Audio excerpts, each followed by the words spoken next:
Shri Chandrasekharan sir, ഈ ഭാരതരി വിതരണവുമായി ബന്ധപ്പെട്ട വാർത്തകൾ പത്രങ്ങളിൽ വന്നുകൊണ്ടിരിക്കുകയാണ്.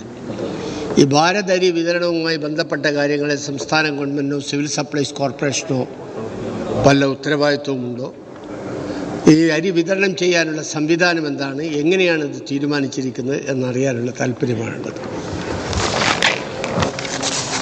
സർ, കേന്ദ്ര ഗവൺമെൻറ് പല രൂപത്തിൽ കേരളത്തിലെ ഭക്ഷ്യ പൊതുവിതരണ രംഗത്ത് ഇടപെടൽ നടത്തുകയാണ് സാർ. അവർ നമ്മുടെ നാട്ടിലെ വെള്ളയും നീലയും കാർഡുകാർക്ക് നൽകിയിരുന്ന ഗോതമ്പ് പൂർണ്ണമായി നിർത്തലാക്കി. നമുക്ക് ലഭിച്ചിരുന്ന മണ്ണെണ്ണ 1/4 ലിറ്ററായി 3 മാസത്തിലൊരിക്കൽ കൊടുക്കേണ്ട അവസ്ഥയിൽ അത് പരിമിതപ്പെടുത്തി. ഭക്ഷ്യ പൊതുവിതരണ രംഗത്ത് കേരളത്തെ നമ്മളൊരു കൺസ്യൂമർ സ്റ്റേറ്റാണ്. നമ്മൾ ഉൽപ്പാദിപ്പിക്കുന്ന 15% അരിയാണ്.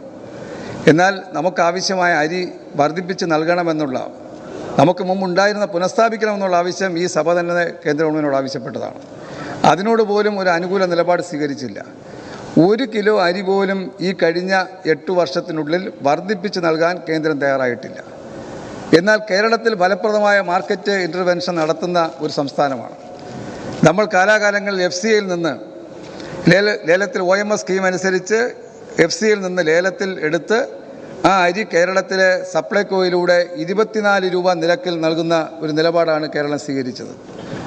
ആ 24 രൂപയ്ക്ക് നൽകുന്ന അരിയാണ് കേന്ദ്ര ഗവൺമെൻറ് കേരളം ഉൾപ്പെടെയുള്ള സംസ്ഥാനങ്ങൾക്കും അതുപോലെ സംസ്ഥാനത്തിൻ്റെ പൊതുമേഖലാ സ്ഥാപനങ്ങൾക്കും ആ OMS സ്കീം അനുസരിച്ച് ലേലത്തിൽ പങ്കെടുക്കാൻ കഴിയാത്ത നിബന്ധന ഉണ്ടാക്കിയിരിക്കുന്നത്. ആ നിബന്ധന ഉണ്ടാക്കിയിട്ടാണ് അവർ ആ അരി 29 രൂപ നിരക്കിൽ കേരളത്തിൻ്റെ മാർക്കറ്റുകളിലേക്ക് കൊണ്ടുവരുന്നത്. ഒരു ഫെഡറൽ സംവിധാനത്തിൽ ഒരിക്കലും ചെയ്യാൻ പാടില്ലാത്ത ഒരു രീതിയാണ്.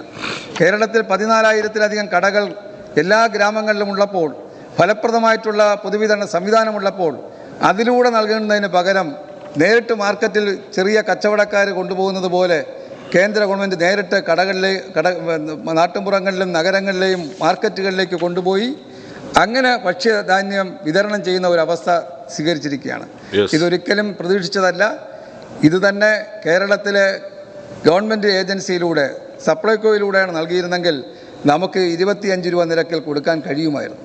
25 രൂപ നിരക്കിൽ കൊടുക്കാൻ കഴിയുന്ന അരിയാണ് 29 രൂപ നിരക്കിൽ കൊടുക്കുന്ന തരത്തിലേക്ക് മാറിയിരിക്കുന്നത്.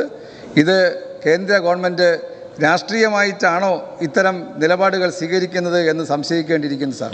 അതുകൊണ്ട് അതിനെ സംബന്ധിച്ച് ഗവൺമെൻറ്റിന് യാതൊരു അറിവുമില്ല. കേന്ദ്ര ഗവൺമെൻറ് നേരിട്ട് അവരുടെ ഏജൻസികൾ വഴി വിൽക്കുന്നതാണ്. അതിൽ ഒരു നിയന്ത്രണവും കാണുന്നില്ല. സാധാരണ റേഷൻ കാർഡ് ഉടമകളോ ഒരാളിനെ കൊടുത്തു എന്ന് ഉറപ്പാക്കുന്ന ചില വ്യവസ്ഥകളോ അതൊന്നും ഇതിൽ കാണുന്നില്ല.